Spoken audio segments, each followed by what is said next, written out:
Hello and welcome to another Leetcode video. So today we're looking at count days without meetings. This was a problem that was featured recently in Weekly Contest 400. So the question reads that we're given a positive integer days representing the total number of days an employee is available for work, and this starts on day 1, not day 0. We're also given a 2D array meetings of size n, where each meeting represents the start and end time of each meeting. So what we want to do is return the number of days where the employee is available for work, but no meetings are scheduled. And an important note here is that the meetings may overlap. So let's look at this example and see that we're given days is equal to 10, which means that there are 10 available days starting at 1 that the employee is available, and we have 3 meetings. So from 5 to 7, from 1 to 3, and 9 to 10. And our answer here is 2. Because from all the days from 1 and 2 10, the only days this person is available to work but not scheduled for a meeting is on day 4 and day 8. And we can see this because we have a meeting from 1 to 3, but our next meeting starts on day 5, so 4 is free. Likewise, we have a meeting from 5 to 7, but the meeting after that starts from 9 to 10, so there's no meeting on the 8th day. So let's look a little bit closer at a few examples and see how we can solve this problem. So let's first look at the example that we just went over. So this is a fairly basic case. One thing that you should always do with these sort of interval problems is think about sorting. By its nature, intervals are kind of sorted. We have them starting earlier and ending later. So it's always good to try to convert this into a sorted list and work with it from there. So for this particular example, it doesn't quite matter, but you'll see later why it's important. So we have 1 and 3. We have 5 and 7, and then we have 9 and 10. Another thing to do if you're really struggling with these type of problems is to think of a number line. So let's just draw a number line which represents all the days from 1 into 10. So we have 1, 2, 3, 4, 5, 6, 7, 8, 9, and 10. So let's look at our first meeting here. So we see it goes from 1 to 3. So we can just kind of draw that off. Our next meeting is from 5 to 7. So we have 1, 2, 3, 4, 5.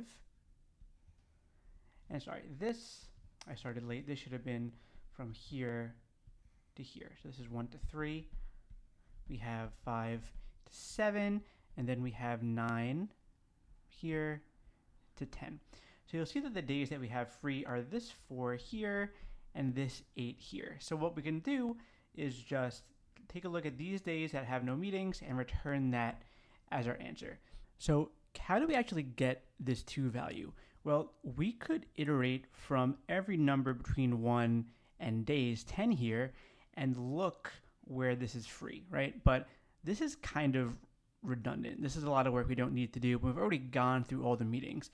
So what we can do is we can add up all the ranges that these meetings occupy. So we see this is 3 days, this is 3 days, and this is 2 days. And how to actually get this number? So we can do the start minus the beginning plus 1. So we say this is 3 minus 1 plus 1 equals 3. Likewise, we have here 7 minus 5 plus 1 equals 3. And then also 10 minus 9 plus 1 equals 2. So we can go through all these ranges, add up how long they take, and then just subtract this number from days. So we can do days, which was 10 in this case, minus this total of 8, we get 2 days. But remember, these can be overlapping. So there's a potential with this approach that we could double count days. So let's look at another example where this might happen and what we can do about it. So here's an example where this won't quite work. So you can see we have 2 meetings here. We have 1 and 3 and 2 and 4. So let's sort these. So we have 1, 3, and then we have 2 and 4. So if we draw these on the number line, let's look and see what happens. So we have 1, 2, 3, 4, and 5. Just write these numbers in. So you see, if we go from 1 to 3, we have this meeting here. but then we also have a meeting from 2 to 4. So if we were to use the same mathematical approach, let's see what would happen. So we do 3 minus 1 plus 1 equals 3 days. And then we have 4 minus 2 plus 1 also equals 3 days. So if we took our number days, which is 5, minus this total, we get -1, which clearly this is not the case. They can't be available for negative days. So what was the issue here? The issue is this overlap. We need to find a way to account for this overlapping value. So what we want to do is merge these intervals. And if you haven't done the merge intervals question, I would definitely recommend going and doing that first. But we need to use that same approach here.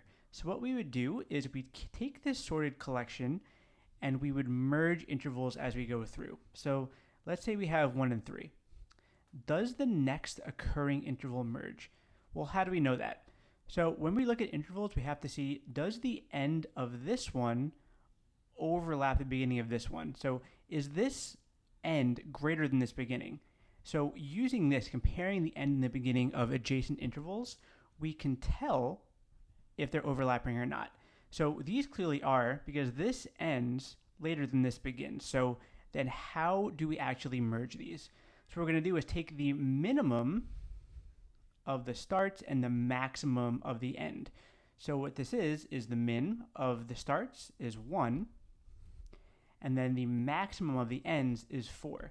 So we can actually represent these two intervals as the interval 1, 4.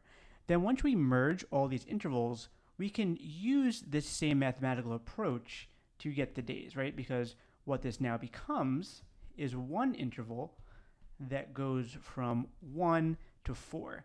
And then we can do 4 minus 1 plus 1 equals 4 days.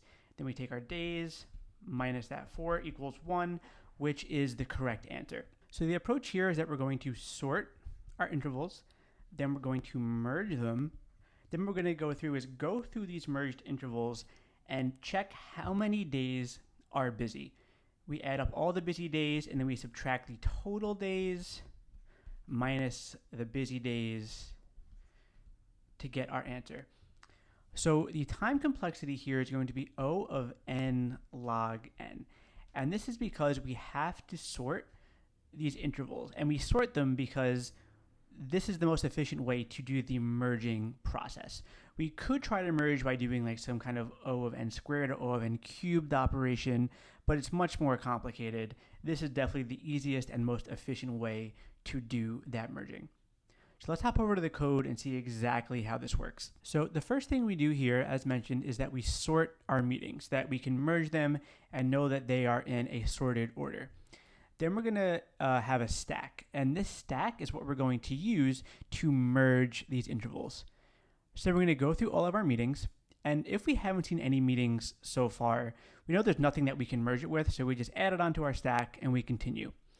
Otherwise, we do this merge check, and we say, if the meeting that we're looking at, if the beginning of it is earlier or at the same time than the last meeting's ending. So I'll say that again. If the last meeting that we saw, if it ends later than or equal to the meeting we're currently looking at, then we know that we can merge. So then we pop that off, and what we're going to put back onto our stack is the result of that merge. So what we do is we take the minimum of the start times and the maximum of the end times. Otherwise, if it's not a merge, we just put it onto the stack. So then what we're going to do is we're going to iterate through all those merged meetings on our stack. We're going to calculate how many days we're busy during that interval and add it to our busy days. And then for our answer, we just return the total number of days minus the busy days. So let's look at this, try to submit it, and see if it works. And it does work. So this is a pretty interesting interval problem. If you haven't done merge intervals or any of those, highly recommend going back and trying those out. So hopefully this was helpful, and thank you for watching.